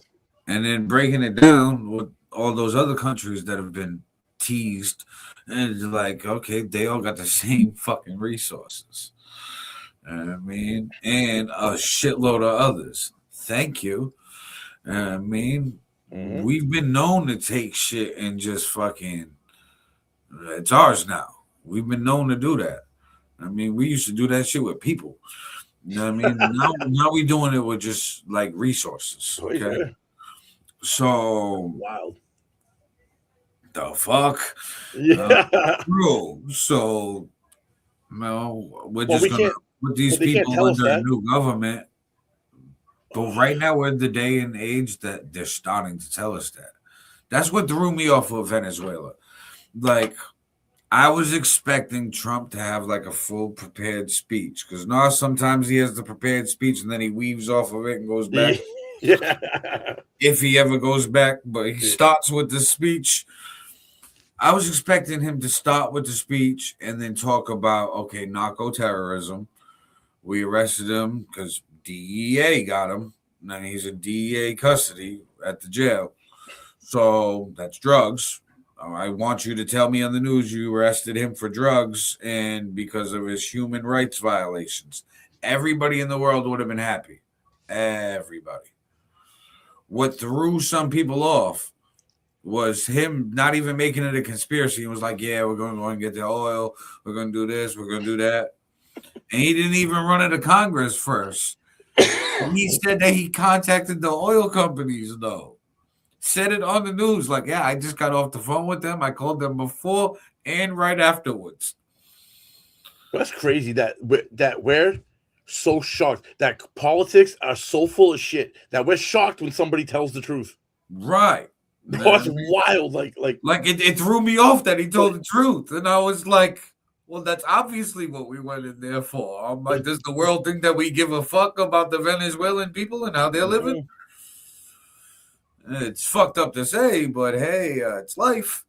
I almost wonder, like, what else went on behind the scenes that we don't really know about. You know what I mean? Like, what did he do? He just didn't listen anymore. You know what I mean? He probably put a bidding price on it. America was like, yo, we want this oil, da da da, blah, blah, blah. Make sure Russia and China don't got it. And he was like, well, Russia and China both got a nice offer for me. You got an offer for me? And us being Americans, we were like, nah, yeah, we got an offer for you. Okay, we'll see you. And then we just went and picked them up and arrested them. So that's our offer. Bro, I know. I was thinking about that too. What happened? I was like, yo, we really just went into another sovereign country and just straight kidnapped their fucking leader. And bro, they're an ally. And then brought them back to America and then said, I'm going to try you here. Yeah, bro. And they're an ally. They're in the United Nations and NATO. Yo. So if I'm part of the United Nations and NATO, this is why it's so rocky right now. Nobody trusts America. None of them. So when it comes to if we ever need their help for anything, they're not going to have our back because they don't really rock with us. They can't trust us. We just lost the whole trust of the UN and NATO. But I think it's that time that we're pulling away because we don't want to carry Europe with us just yet. We're going to hang Europe and all them out to dry and let Russia and China take care of them while we fucking take over some countries too. Some of these UN countries were like, hey, we've been fucking paying your bills. Why are you running things independently as UN? Fuck UN. I'm just taking over myself. Since I've been you really think? So you really think America, if say Russia attacked Europe, would like hang them out there? Absolutely, I would. If I was America right now, I would. I'd let them hang out to dry. Sorry, I mean, like, and I'm Portuguese, so that's just like European descent. So yeah. I mean, but hey, in this war strategy, sorry, I mean, because it's going to get to that point. We've become, these three militaries are so big that they're the bullies now. So instead of getting the fight to bully each other right now and going like up and up, we're like, nah, if we're going to do this, we're going to do this right. We're going to do it big. And I'm going to go get my resources first. I'll be back. You know what I mean? And we're going to get our resources and our shit together and all our weapons together and all these countries under our umbrella. That way we have footholds. You think they're going further into South America? You think Venezuela was just the first stop?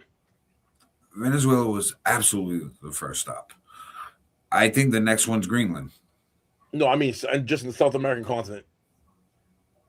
No. Like Venezuela being in South America, right? Do you think we're going to stop there, or do you think we're actually going to try to go further down South America? Like, you got Argentina, Chile, fucking Brazil. We're going to try to grab that. Colombia. You know what I mean? Like, there's a lot of fucking resources. The Amazon rainforest is down there. We don't talk resources. Like I'm trying to tell you something, bro. Yeah. And the military strength is like, who's gonna fight for them? Normally, it would have been us. What happens when we turn evil? That's exactly what's happening, and we're doing it to collect resources because evil's fighting evil and evil on who's going to run the world and who's going to have the one world government. Because China don't want our government, Russia don't want our government. We don't want this. Right, and we've been trying to push democracy across the whole world. So everybody's got their own. Every elite group has their own idea of who the leader is and who should run things and what's right. I mean, the right system. And everybody's like, well, my system's right. My system's right. It's like the same type of thing with like religions and shit. They did the same type of communism, socialism, capitalism. Yeah. Buddhism, Catholic, fucking. Right. So it's the same Muslim. play. It's the same playbook. And just bigger players and a bigger playing field. It's going to be nuts. It's going to be long. I don't think we're going to see the end of it in our lifetimes. Oh, hell no. This is the start of like a lifelong war because it's all right. We're back to imperialism. Ask yourself, did it ever really go away then? You know what I mean? Or did it just get classified differently? It was dormant for a while. Yeah. Like a volcano. I mean, but we're erupting right now. Now we need more. We're active. So, yeah, bro, I think that's how it goes. I feel like it's going to be ugly. It's going to be ugly. But it's going to be tech heavy. Absolutely. I mean, yeah, definitely. There'll be boots on the ground, but it won't be like army and shit. It's going to be like elite special forces doing shit, covert crap. You know what I mean? Other than that, it's going to be hackers, Air Force, Navy, a lot of drones, missiles. Bro, don't be surprised. Motherfuckers don't got satellites to come over with the direct energy shit. That's not, they got it. Yeah, they got the tech, bro. I see a big change for American like policing too with this war. Because the American population is not going to be happy. There's going to be a lot of people, red or blue, that are going to be pissed. They're going to be like, yo, this is not right. We shouldn't do this. This is what I signed up for. I don't want this. Even people who are like America First policy, they're not going to see this bigger picture that we're talking about. They're going to be like, well, worry about the problems at home. Why we got to do these other countries? It's going to be so much. You think that the protests for like Vietnam are crazy. The protests for this imperialistic run that we're going to be on is going to be so crazy that we're going to have to implement National Guard in the military. Martial law. Yeah, it's going to be martial law. That's the boots on the ground. Yeah. The boots on the ground will be in our own country, policing ourselves. Imagine. Just to make sure we get on the right playing field. Get with the program. If you don't get with the program, well, you might be a terrorist. And we're going to detain you with no rights because that's how they took the terrorist rights. You don't need a fucking court date. You don't see a lawyer. They don't get the same privileges. Exactly. That makes sense. Yeah, definitely. I can see that. I can definitely see that. And that weeds out everybody. And that's how they'll get around our freedom of speech and our rights. Because they'll take them. Martial law. Yeah, exactly. They violate them now. So implementing martial law, you basically have none. So bye-bye rights. Rights are only as good as what can be enforced anyways. So if we don't have an enforcement arm behind the right, then there really is no right then. Think about it. You know what I mean? If there's no enforcement behind it, then... So doing that, we're going to be utilizing this AI that's going to keep getting better. These robots, this machinery, these cameras. We're going to become a police state like China is right now. But we'll just have the facade and illusion of democracy. I was telling Paulie Styles on Sunday's podcast, democracy's a lie, because he had brought up that we're not really a democratic country, we're Republican. We're a constitutional republic. Constitutional republic. Yeah. And That's I what was it's supposed like, to be. That's what it's supposed to be. yeah, but it's not a democracy because we don't go by the popular vote. The popular vote would be a democracy. Yeah. The electoral vote takes away all democracy process. The constitutional republic is saying that not everyone has a voice. You elect one person to be the voice of your government, but that one person represents a small population of Right, people. and that's why we have the electoral vote. But what I'm saying is we portray we're a democracy, and I don't know why the fuck do we do that? Because we're not. Because it's the facade to get people to think that their voice in this shit matters. It's the dream. It's to sell the dream that, hey, you can change the world. Your vote. Go ahead. We don't know who's going to be next line up for this politician spot. It's you that decides. You, the people, have the power. And then the people think that they have the power and go about their daily tasks and errands and jobs and works that they were supposed to do and don't fucking wake up. Our vote really only counts in your local level if you even vote locally. That's about where your vote really counts. Like your town mayor, your town, or if you're in a big city, you have selectmen because they represent a slice of each or whatever. You know what I mean? Like that's really where your vote really only matters. Above that, it doesn't. The local and state elections, because those are the people that put these electoral votes in place. They're the ones who assign who has the electoral votes in power. And how many again? You're basically voting in somebody, hoping that their beliefs match with yours enough where they vote somebody who's just like them, just like you. So it's like a telephone game. It's gonna get fucking misconstrued along the way. Well, because it's not a 1-for-1 vote. Part of it. It's always gonna happen like that because it's not a 1-for-1 vote. If you're a representative of a small population, you're never gonna get 100% agreements in it. You know what I mean? But you take the consensus and kind of go, all right, like whatever. You know what I mean? Like I know in Brockton they had like 7 wards. Represented also, you know what I mean? Like you're not gonna get Ward 1 has 7,000 people, and you're not gonna get 7,000 people all agree with it is. But if of course, fucking 4,500 or 5,000 of them agree with it, right? At least the majority. You'll get the majority. What I'm saying is like that's what matters. These national elections, bro, they pick these people. They put these puppets in. I've always wondered who these speechwriters. I mean, who's the fucking speechwriters for these politicians and presidents? Every president got a fucking speechwriter. I mean, they're not writing their speeches. Oh, hell no. So when they got a teleprompter and they reading some shit, who fucking wrote that and told them what to say?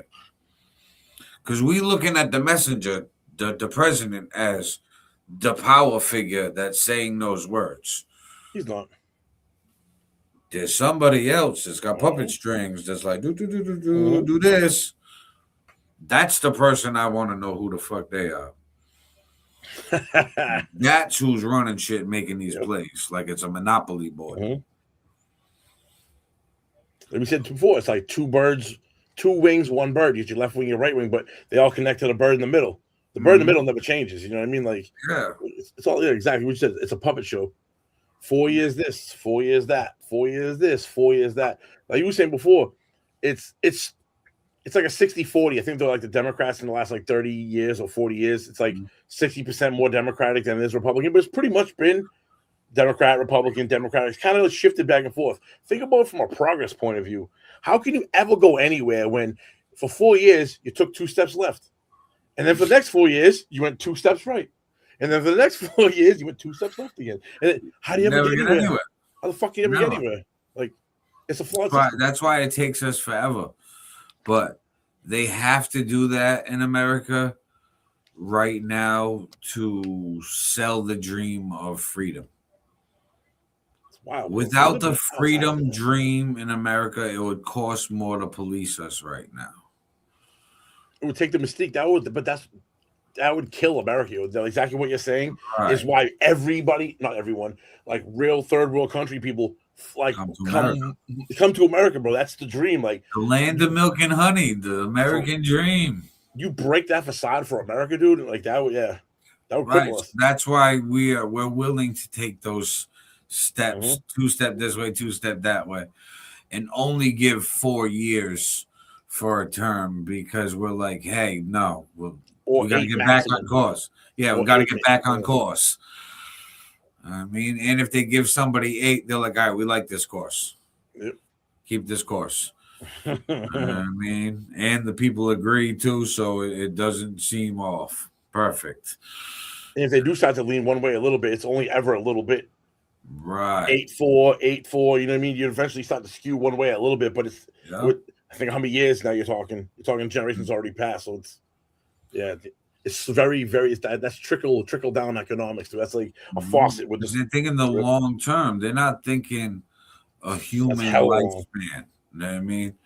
When you're in deep politics like that, like leading a country, you're planning for hundreds of years, thousands of years. You're not planning for your lifetime. You're planning for like your great grandkids' lifetimes. Like, does this move? What's the trickle down effect of this? So like that's how it's structured, and it's reaching a tipping point where like we know this now. So I think that's when like now we're starting to kind of become a police state. Like, look at it's stuff that's caused and shown to us and makes our human behavior react. But now we have body cams. You know what I mean, on the cops. Now we got surveillance everywhere. Why? Because people are scared.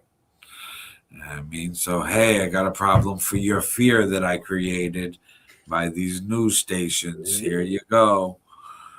And it's going to be too little too late when we realize that, oh shit, we're in a police state. Like Providence, Rhode Island already has their police department where you can sign up your Ring or Nest Cam to link to the police department in Providence, Rhode Island. So they don't have to ask you anything. They can just log in your shit and fucking see what's going on. And that records audio too, doesn't it? Right. Bro. And they're under the guise of protecting the neighborhoods. Because now, coming from a former criminal, if I know that the police department has got cameras on everybody's fucking doorsteps, you're going to behave better. Yeah, they can fucking track you. Right. You know what I mean? Like, what the fuck? Like, so, yes, these things implemented will curb crime and make humans more robotic. I wonder, how many people actually signed up for that? Can you look that up? I'm curious, bro. Like, how many people actually heard that and was like, you know what? I'm interested enough to actually like to allow the police, bro. I can't. That's wrong on so many levels. One, they're gonna hear shit like private moments that none of their business, seeing shit, hearing shit. I'm not saying this is a bad thing, but damn, yo, if you had a whole neighborhood like that, bro, they'd have 24-hour surveillance of a neighborhood. Yeah, they call it community camera registry. Hold on. We are building an interactive map of security cameras in Providence that will be accessible only to the Providence Police Department, increase the efficiency of direct video evidence collection, provide immediate contact information to investigators for camera owners, and enable communities to work together to create a safer Providence. Camera registration takes less than 1 minute via our secure online portal. Registering your cameras does not allow the Providence Police Department access to your live video stream. It only enables investigators to know a camera is present at your location and easily request video evidence should an incident occur.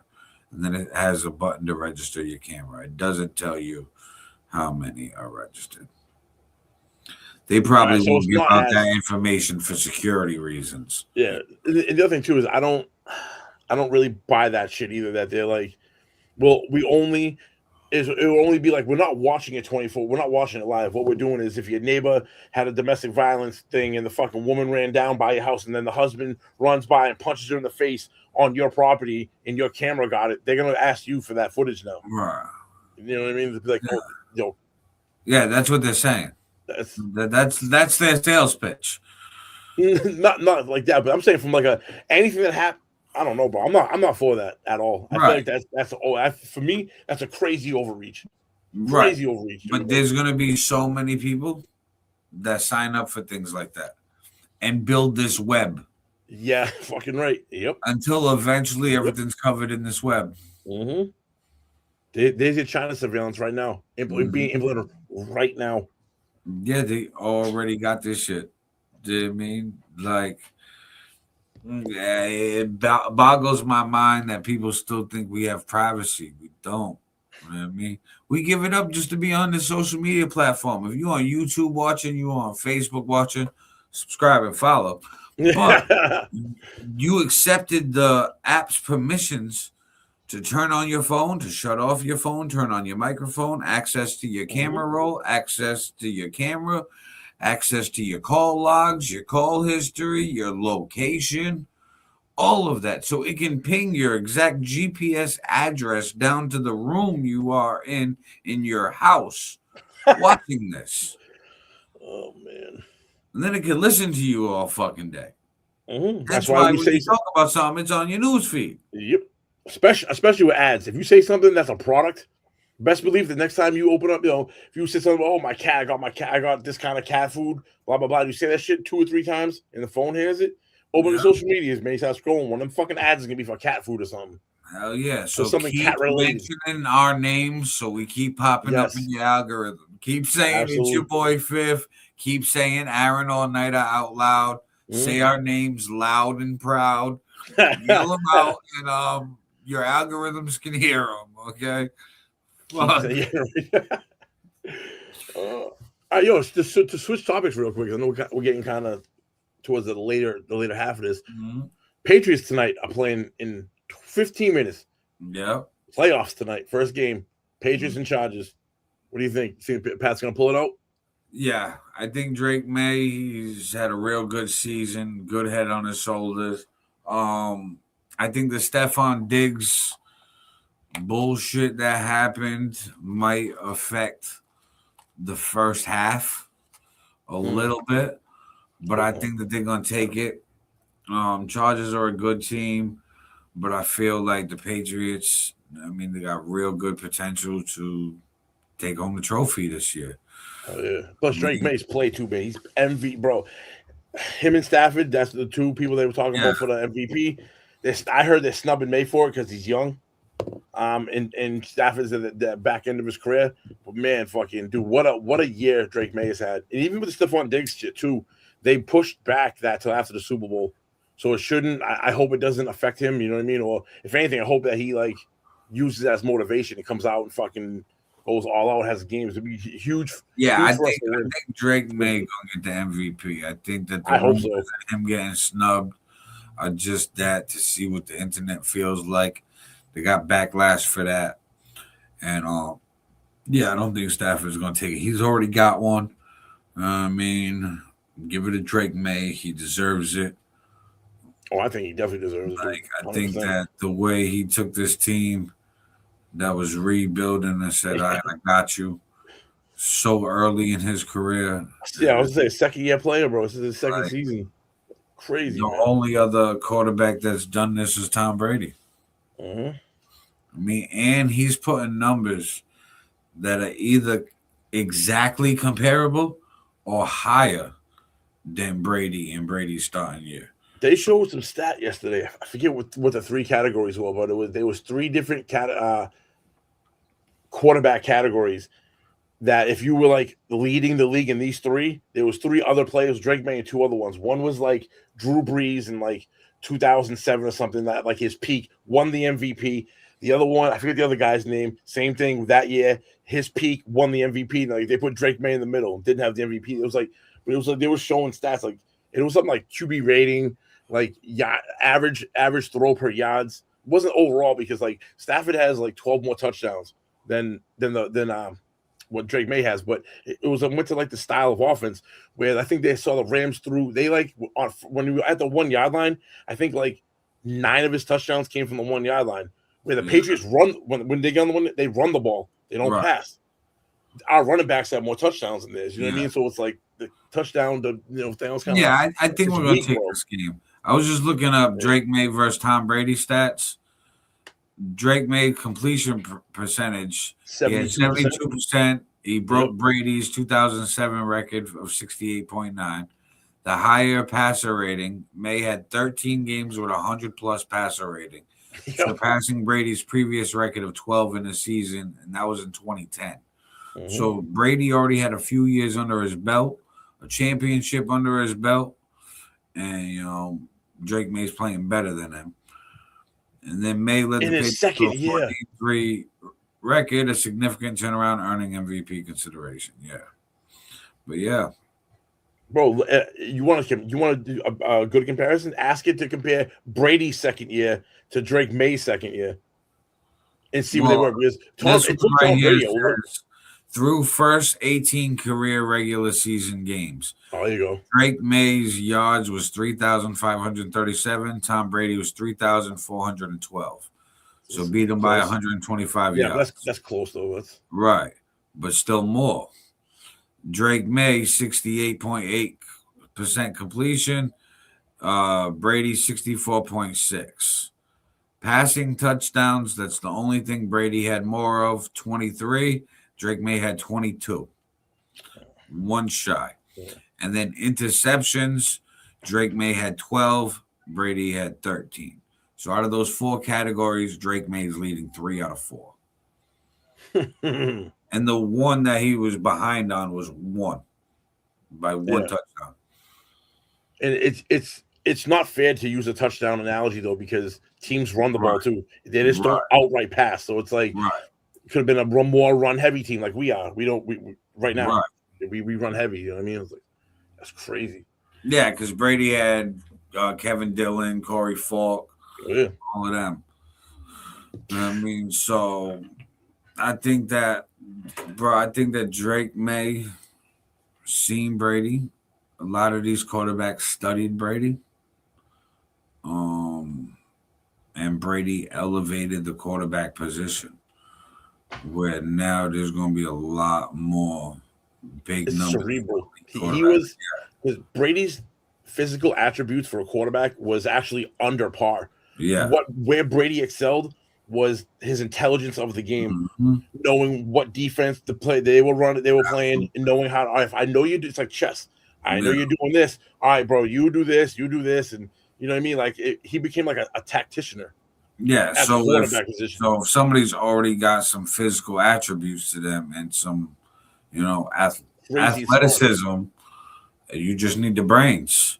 And Drake May's smart, so this kid's got brains. And his kid can move too. Bro. Tom Brady was not running the way Drake May is. Right. Look at the rushing attempts on them too right now. Look at the shit that he's doing that's already better than Brady. He's like the upgraded version. We just had to wait a few years. That's so dope. I hope this isn't like a fluke season, because he is. No, I don't think it's a fluke season. I don't think so. Robert Kraft's got to just keep the team together and don't lose any star players or major figures, and I would bring somebody in. You know what I mean? Like looking at them right now, they have a two-headed running back right now. One's a rookie this year, Henderson, and then Stevenson. They're a good 1-2. Obviously, we got they could upgrade it at the offensive line position. I would bring somebody offensive line or somebody. I would bring somebody defense. I would bring like a middle linebacker in. I mean, like a name. Well, our defense is pretty nasty right now. Right. So just imagine a big name middle linebacker. Where we really kind of lack the most is like our safeties. Our free safeties and strong safeties are like really, in my opinion, they're like second tier at best. They're not. We don't have, because we have Christensen on as a corner. He's a shutdown. we got a good safety, either one, or got another star cornerback. Yeah, but the middle linebacker could always drop back in like a zone or a 3-4, 4-3. Shit we have a couple dope ones. Is that fucking Spillane? That dude's a nat. He's nasty. We have two like good solid line. One's the outside line, but the other one's the middle. Our D line too. We could use another good another solid defense like pass rusher. So we got breaking news from Roger Payton. Southern California is protesting right now against Iran. Does Snoop know? Against Iran? No, nephew. Snoop does not know, Unc. Yeah, I forgot. Roger Payton's Unc. He's 72 years old. I can't call him nephew. I don't know why they both against Iran. What the hell are you doing that for? The fuck? But it is what it is. Everybody share this out to your news feed. Share this to groups. Tag people in the post. Tag people in the comment section. If you're watching on YouTube, subscribe. We got real political on this one. We talk about everything and anything, whatever's going on, what's trending, what's going on in the world. And we keep it wide and open here. So you guys comment, toss some shit. Come on if you want to. You want to come up here and chop it up. Facts. We highly encourage you guys to come on here. Like, we want you to. Word. So the next pop-up podcast, episode 9, will be on the 25th of January, 6 p.m. Eastern Standard Time. Next Sunday, 6 p.m. Eastern Standard Time, we will be live on the Hip Hop Everything podcast. Yep. And at 5 p.m. Eastern Standard Time next Sunday, we have the live interview with YMS Young and YMS Samaj from the Your Major Studios group repping Fall River, Massachusetts. So make sure you tune into that. If you're a hip-hop head, it will be dope.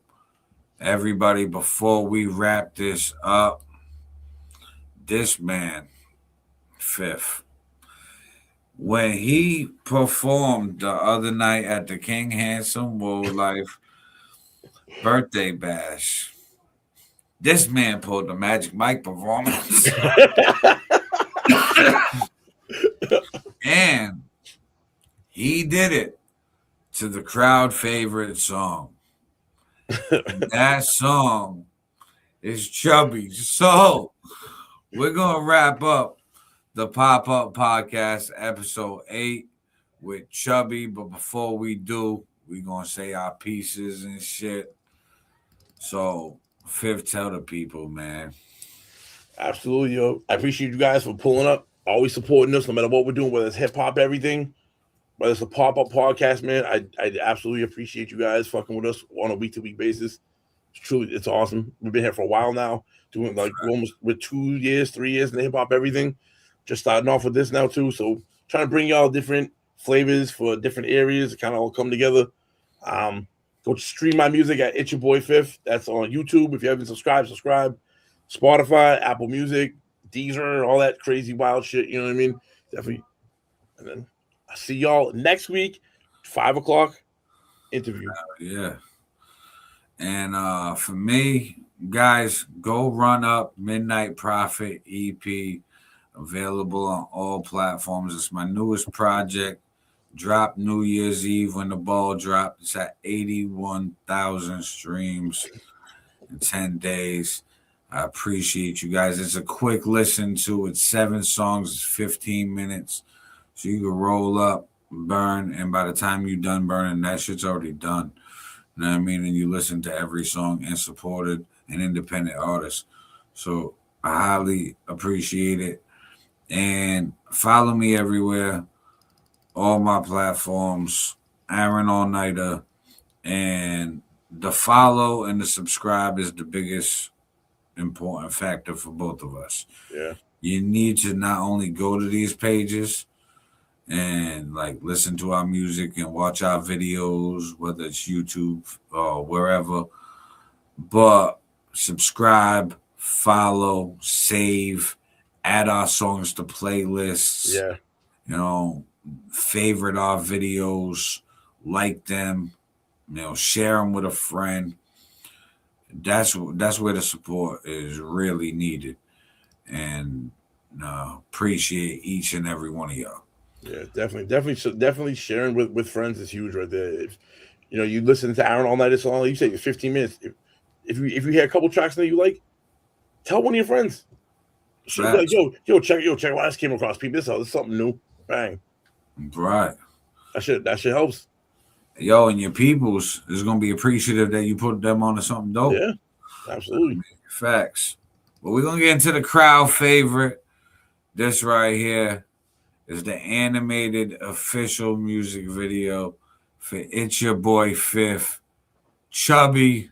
It's the Pop-Up Podcast, episode 8, people. We off this. Peace.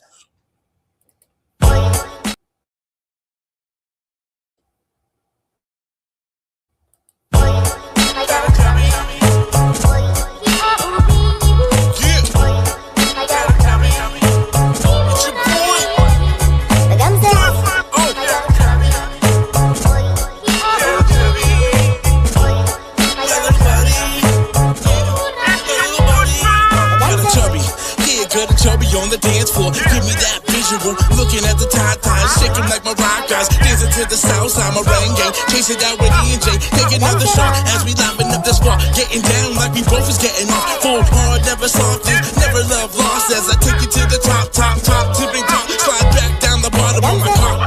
Sex game official, make the yaya whistle. More than 2 fistfuls, slob, choke. All up on my dick. I want you to damn near puke on my shit. Now you and your girl switch. Damn, I got a chubby. Love the way you touch me. Ride it all night. Love the way you fuck me. Bend it over, push it back. Make the kitty cat go. Clap, clap, clap, clap. Damn, I got this chubby. What you gonna do with this chubby? I said, man, I got this chubby. What you gonna do with this chubby?